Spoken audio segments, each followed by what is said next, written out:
बहे पवन पुरवैया ननद मोर सोना चिरैया हो। बहे पवन पुरवैया ननद मोर सोना चिरैया हो।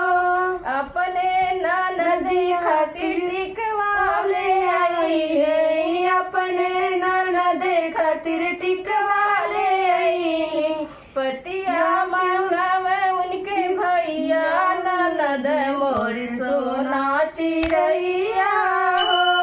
पतिया लगावे उनके भैया ननद मोर सोना चिरैया हो।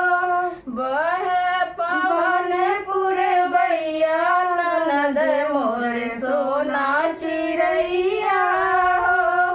बहे पवन पुरवैया ननद मोर सोना चिरैया हो। अपने ननद खातिर चूड़िया ले अइली, अपने ननद खातिर चूड़िया ले अइली। कंगना ले आवे उनकर भैया ननद मोर सोना चिरैया हो। चूड़िया ले आवे उनकर भैया ननद मोर सोना चिरैया हो। बहे पवन पुरवैया ननद मोर सोना चिरैया।